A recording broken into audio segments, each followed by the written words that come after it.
All right, thank you, Jeff. All right, so we're going to take a look at the April through June of 23 weather outlook. And first, I'm going to cover what looks to be the rainfall that we're going to get here at the end of this week. So these are the global models that's showing up. You have the GFS, the European, the ECMWF, the Canadian, the CMC, and then the ICON, which is the German model. And this is probably the best shot at widespread rainfall that South Texas and the coastal bend has seen really this year. And so we do have a increasingly favorable pattern for not only wetting rains, but even some heavy rains, especially as you get up into the Matagorda Bay, Victoria areas. As we get into Thursday and Friday, we have a front that's going to come down. It's going to move all the way through South Texas, and then it's going to stall across the coast and out in the Gulf of Mexico, turn into one of these coastal troughs like we typically see in December, January, February, except when you get this in April, you have a lot more moisture in place.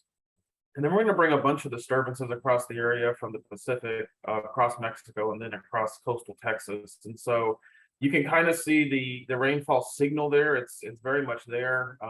Placement of the heaviest rains is still in flux. So you can see some of the models are further to the north, away from the coast. This tends to be focusing maybe on the mid-level front that doesn't quite get as far south. And then you have other models that are focusing a little bit further south along the coast, closer to the surface boundary. And so it looks favorable, at least for decent rains across South Texas. And again, better than what we've seen really anytime this year. These are the more smaller scale models than the kind of plumes, if you will. So several models are run with very slightly different initial conditions, and this is kind of the output. So this is the rainfall output through Friday for Victoria and Corpus Christi. The black line there is kind of the average of all this, and you can see the higher end potential there in Victoria, maybe upwards of 3 to 3.5 inches of rain on average, anywhere between about an inch or two. Interestingly enough, these smaller scale models are coming in a lot lower than what the global models are showing. So that's something we'll have to see how this unfolds as we go through over the next 24 hours or so. We're just now getting into the time period where the smaller scale models are reaching that Thursday, Friday period. So for the most part, we've been following the globals, and we're just now getting into this. A little bit less spread there at Corpus Christi.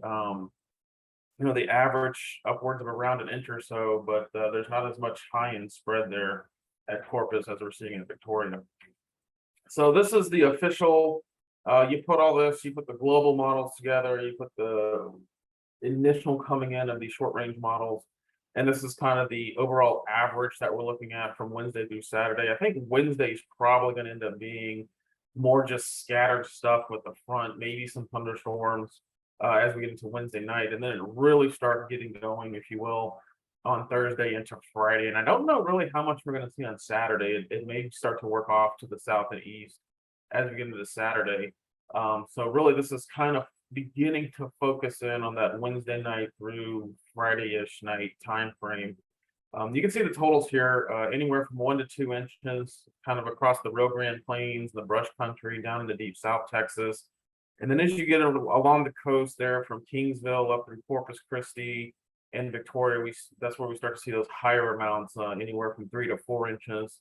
And it wouldn't surprise me at all if we saw some isolated higher amounts even than that, especially that Matagorda Bay, Matagorda County, Wharton County, Jackson County area. That's kind of at the southern tail end of probably where we're going to see a little bit more of the repeat cell training, those storms that kind of move over the same area time and time again, that we expect up here in Southeast Texas. And so it certainly wouldn't surprise me with the moisture levels in place if we saw some total a little bit higher than this. But I think the best news about most of this is it's a fairly widespread rainfall over a period of time. This doesn't look like it's going to be a situation where it all falls in a couple of hours, which we can certainly have here along the Texas coast. And so this will give the rainfall an opportunity to soak into the ground and really help with the soil and ground moisture conditions that we have there across South Texas and areas that are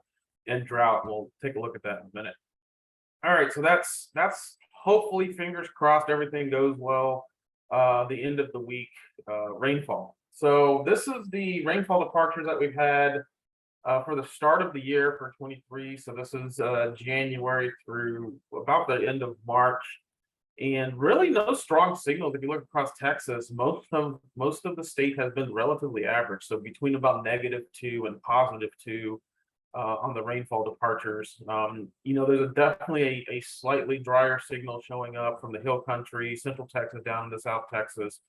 And then kind of a bullseye there, if you will, around Matagorda County, down to Matagorda Bay, Calhoun County, San Patricio County, some of those areas where the rainfall deficits have been a little bit more.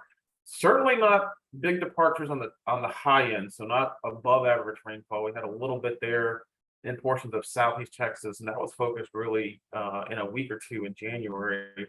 And then off to the north and east, and this is a very typical La Nina pattern. We talked about this back in January. The further east you go, the further northeast you go, the wetter it's probably going to be, and that's exactly what it's been. The further south and west, the drier it's going to be. The good news is it hasn't been super dry. So while we're running some deficits, we're not talking 10, 15-inch deficits back down into South Texas and the Rio Grande Plains. So it's not as dry as it maybe could be this time of year. This is the drought monitor. Pretty much the Brazos River is going to be the dividing line here. Interestingly, east and northeast of the Brazos, the drought conditions are either not in play or relatively minor. We've seen a lot of improvement across portions of northeast Texas and kind of the Brazos River Valley there from College Station up towards Waco.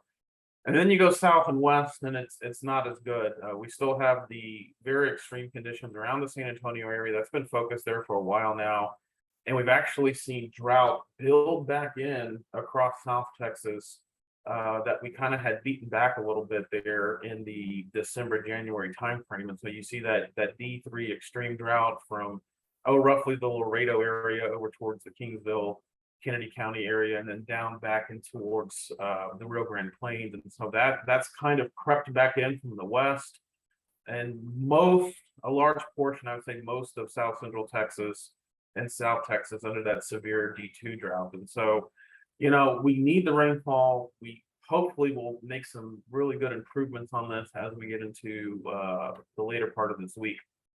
Of course, this is the drought index. So this is really a fire weather product, but you can also use it for how dry the soil conditions are. So if you equate the values there on the left side of the screen, 0 to 2 would be the surface of the ground down to about 2 inches deep. 600 to 700 would be 6 to 7 inches below the surface. And so this shows the lack of moisture, completely zero moisture in the various levels below the surface. And so if you look at values of 4 to 500, there's no moisture in that top 4 to 5 inches of the soil. As you get further down, you get the moisture. So your biggest issues there are across the Rio Grande Plains from Del Rio down to Laredo, and then stretching in that kind of corridor towards the Texas coastal bend south of Baffin Bay and the Kingsville area. Down along the border, it's a little bit better. And then as you start to get up into the coastal bend and Victoria and Matagorda Bay areas, where we've seen a little bit more rain, the soil conditions are are much better in that area. So again, struggling down in deep South Texas and along the Rio Grande Plains with the kind of the soil issues, with the depth of the moisture. Fire weather. We've kind of passed now that time of year where we're really concerned about fire weather. Obviously, we still have gusty winds. We can still get a front or two in. We have not seen any. I think there was 1 or 2 fairly large fires down in South Texas, maybe back in February or early March. But most of the fires have been on the smaller side. What I mean by that, less than 1,000 acres or so. And so we have not seen significant, fire weather concerns. Obviously, vegetation health is an issue, especially back in the Rio Grande Plains and down in South Texas. We kind of look at the burn bands there, it very much mimics that KBDI values you saw over 600 or 700, and so that's where the vegetation health is not very good. And so the good news is we're kind of past the time of year where we're going to get fronts in here with really low humidity and gusty winds.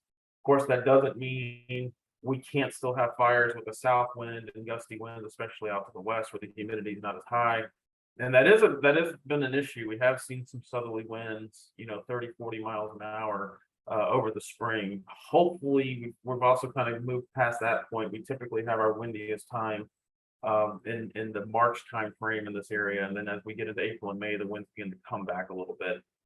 So that's the fire weather conditions. And the surface soil moisture, again, I'm still up in the air a little bit on how well this product works. So this is from NASA, and you can see this is the surface, so right at the ground.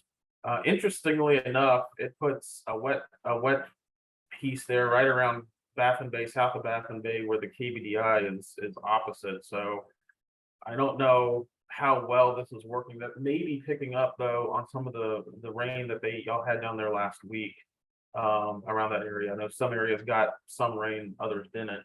But the general pattern here is, very dry conditions still in the Texas Panhandle on up northward towards the northern Rockies and the Great Plains. So, if you're looking towards, what's going to be happening into the spring further to our north, they're still in very significant drought. Kansas, northwest Oklahoma, the Texas Panhandle, northwest Texas, and further to the north. Now, this is that time of year up there where they do get snow. They're getting a big heavy blizzard in the Dakotas today and tomorrow, so that will help in that area. And then also as we get into more of the spring months, later into April into May and into June, that tends to be the wetter time of year in the Great Plains and the High Plains. And so we may hopefully beat back a little bit on that. Interestingly enough, for such a La Nina year we had, you've all heard about what's been going on in California. Just really incredible amounts of rain and snow in California really since late December through March, which is really atypical of La Nina. Typically, California is dry and warm and not record-breaking snows and record-breaking rains like they've had this year. And you can see that wet signal certainly shows up in that area. And then this is down to 3 feet below the ground. Again, you continue to see the same pattern there in northern Texas, Oklahoma panhandles, northwest Texas and west Texas. It's dry not only at the surface, but even deep down into the soil layer. So there's not a lot of moisture in those areas. All right, so this was the sea surface temperature anomalies back in January when we talked. So you can see here clearly a cooler than normal sea surface temperature pattern here from the coast of South America, well out into the Pacific, south of Hawaii. This is a La Nina, and this was a fairly decent La Nina going on. I mean, we had sea surface temperature departures, especially south of Hawaii, anywhere from negative half a degree to 1 degree below Celsius. And so this was a fairly strong La Nina. This was also the 3rd year of La Nina, and so we've been dealing with this now for this going on to our 3rd winter season. And so this was January, and look at the substantial warming that has occurred in a very short period of time. So we went from January to, in a 2-month period, we have essentially wiped out the La Nina in the Central Pacific. We're no longer in La Nina conditions. All of the Niño regions, the 3 or 4 of them that we monitor, have warmed above that threshold of a negative half a degree Celsius below normal. And so, you can still see some weakness there, some cooler water south of Hawaii, but also point your attention over here to the areas off the coast of South America and how warm the Eastern Pacific is getting. And it's getting warm very quickly. And that is potentially the developing El Nino event. And what we're seeing is we still have the atmosphere sort of coupled to the La Nina, but with the warming in the Eastern Pacific, we're seeing that warm water starting to spread to the west. And what this does is as we go, not so much into the summer, but maybe the mid to late summer to next fall, this starts to feed back on itself. And as the atmosphere begins to couple with this warmer water, you're going to see thunderstorm activity shift over towards the East Pacific, and that shift in the thunderstorm activity tends to weaken the easterly trade winds. And the easterly trade wind is what brings that cold water up off the coast of South America. So the stronger the winds blowing off of the land across the Pacific Ocean, that brings up cold water from below along the west coast of South America. When those trade winds weaken, this is very typical of El Nino, that upwelling of cold water doesn't happen anymore. And so the water begins to warm at a faster rate, and then it expands westward. And so we're looking at that. We're starting to see the signs of it. It's interesting. This is happening in March. Typically, we would see this more September, October, November, December timeframe. If you think about El Nino, it tends to focus its strength, the highest strength in that period from November through February-ish. So it's interesting that it's happening in March. We'll have to see if this continues. Even though we've seen a lot of warming, we're in neutral conditions now. It doesn't necessarily mean we're going to continue to warm at this rate, especially this time of year. So I could see this sort of leveling off and us staying in sort of a neutral condition through early midsummer, and then the warming kind of kicks back in as we get to late summer and early fall. And that will have implications probably on our hurricane season for sure. And then we'll talk a little bit of, what are we expecting for the next couple of months as this potentially kicks in. I think the bigger impact for us is definitely going to be next fall and next winter. So again, the typical effects of La Nina, dry and warm. We've certainly been through that over the last couple of winters. El Nino tends to be wetter and colder in the southern plains of Texas. Again, this is really focused during the winter, fall, and spring months. So we don't typically have a lot of impact from whatever's going on in the Pacific during our summer months. Our summer months, and when I say summer months, I'm talking June, July, August. Sometimes you include May, sometimes you include September around here. That typically focuses on the tropics and what's going on with the Gulf of Mexico. We become very influenced by the Gulf of Mexico and the tropics. And then as our weather begins to come back at us from the west, that's when the effects of El Nino and La Nina play in there. So we talked about the sea surface temperatures. This is another plot of the various Niño regions. So Niño 1 and 2 is right off the coast of South America. You can see the dramatic warming that started there in December. So late November around Thanksgiving, that area was solid La Nina, way below 1 degree.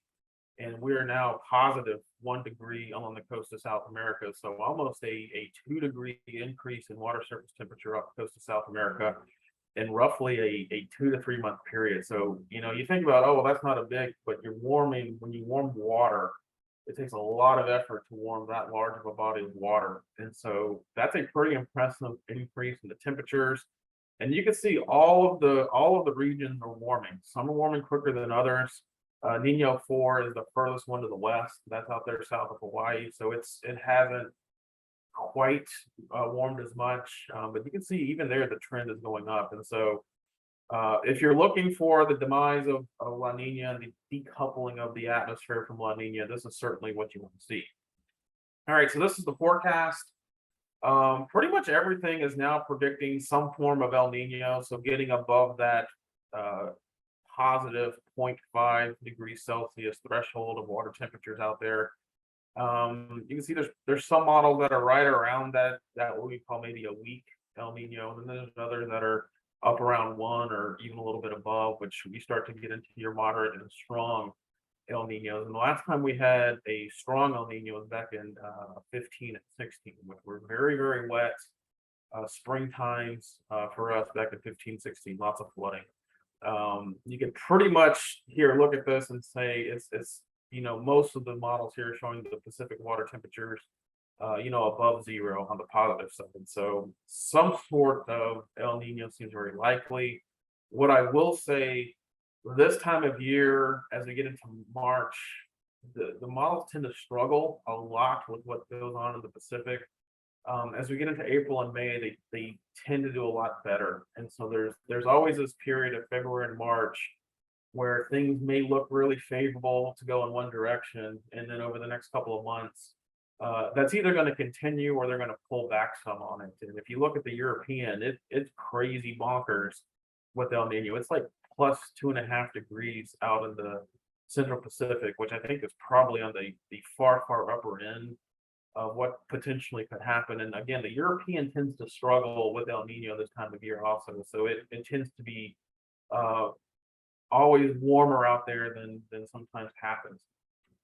So the official forecast from NOAA, the chances are 50 to 60% of El Nino developing by mid to late summer. I think these chances are probably a little bit higher. And when they update again in April, this will be an April update. I think they're probably going to 60 to 70 or even 80% chances of El Nino if we continue to see the trends going on here. And really this starts to kick in. You can see here, maybe as early as July and August, but probably more so as you get into August, September, October. And that does kind of put some questions into this year's hurricane season. El Nino tends to reduce tropical activity in the Atlantic. There's a lot of shear, a lot of sinking air, especially in the Caribbean, the Bay of Campeche, southern Gulf of Mexico, and then out into the Atlantic Ocean. And so this would tend to pull back on the hurricane season.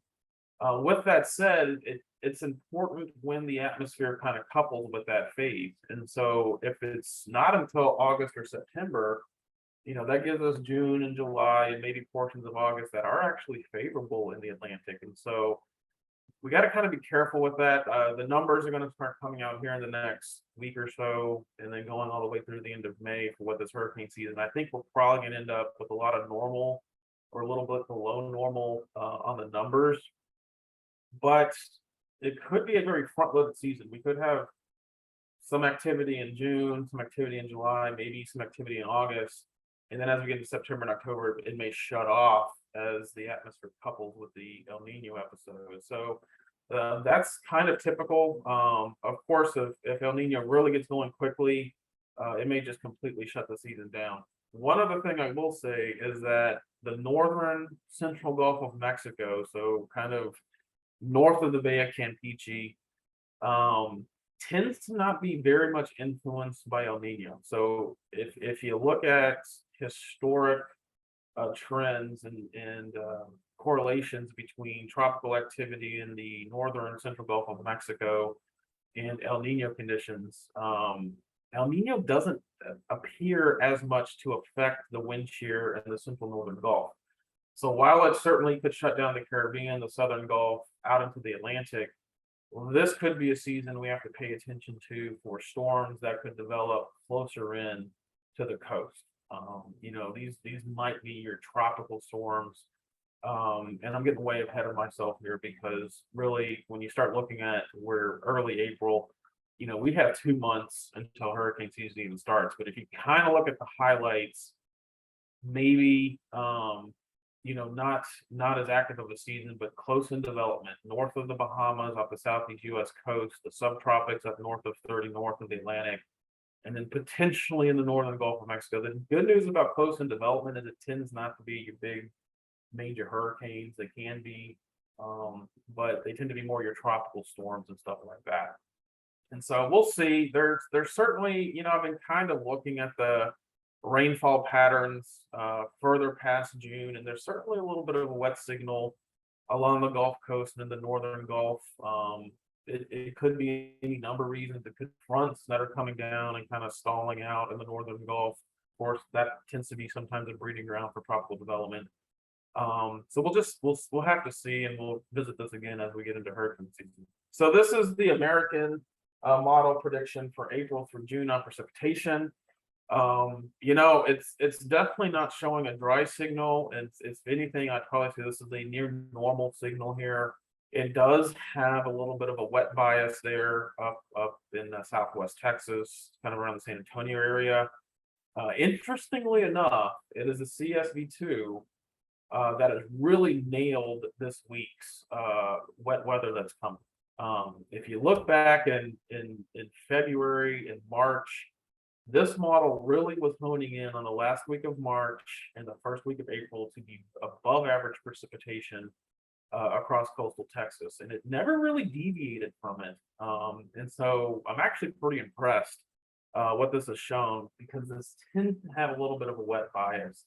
And that's what I've kind of seen going forward is it's a wet bias in the model, in this particular model. But I got to give it a little credit for what looks to be a pretty good forecast for the upcoming end of this week. All right, the European, really not a signal, just kind of near normal. I think one of the things, I'm going to switch back to the CSV2 for a second. The other thing to notice, look at the dryness down in the Gulf and through the Caribbean. That's the first indication that we may be seeing some coupling of El Nino with the atmosphere, producing sinking air down in our tropical area. So obviously, if the air is sinking, it's drying. You're probably getting a lot of dust coming from Africa also, and so you're starting to see the first signs here of why we could be looking at a relatively light hurricane season, because you're talking below average thunderstorm activity down here in the Southern Gulf Caribbean. Interestingly enough, you see the same pattern, even stronger on the European. You look at the Caribbean, very dry, going in through, this even the first part of June. For the most of the nation, not a big signal here with the European. It's kind of just near normal, if you will, across the area. And this is the Canadian model. Again, not a big signal either way. Kind of near average precipitation across much of Texas. Interestingly enough, it has above average precipitation down in Mexico, kind of in the higher terrain down there. That would tend to lead me to believe there's some sort of upper trough that's wanting to hang out in Mexico.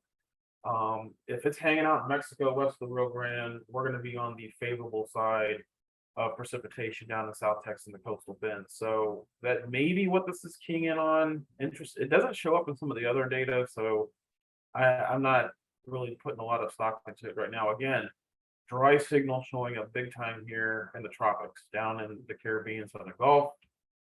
And then when you put all this together, this is the consensus of all those kind of global models. You can see the signals start to drop away because this is taking all of the data and putting it together. So this is probably what you want to look at for any strong signal either way. And there's really nothing showing up in Texas. That dryness shows up in the Gulf again, and then probably up through the Ohio Valley, then Mississippi Valley, above a little bit of potentially above average precipitation. But that's probably my theme going forward. And it's really what NOAA is showing here also. They're a little bit aggressive up in the Ohio Valley. But generally speaking, not above average or below average. And if I were to lean in one direction, I might lean a little bit above average on the precipitation as we go through April and May. And the only reason I'm saying that is because sometimes, not all the time, but sometimes when we're in this transition between La Nina to El Nino, occasionally we can see some significant rainfall in the state of Texas.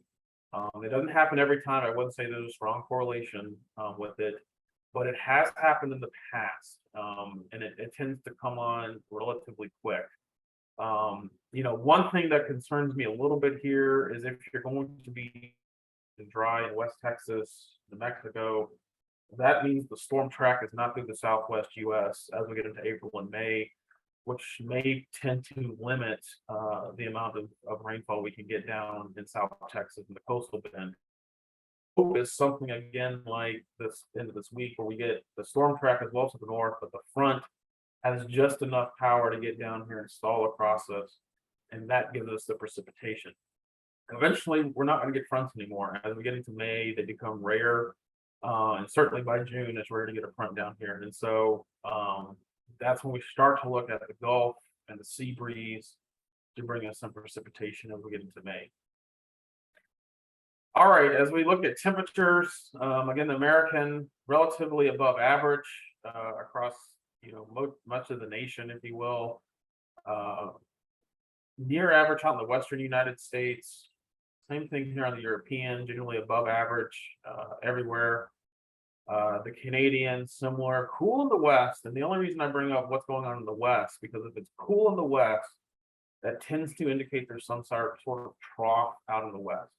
And a trough of low pressure out in the western United States tends to favor, thunderstorms in the central southern plains this time of year as you get into the spring months. With the dry line, stuff like that can fire up thunderstorms. You get complexes of thunderstorms, and those are the things we'd be looking for to give us some rainfall as we get later into the spring months. And so it's interesting to see some of the signal out there at the trough in the west.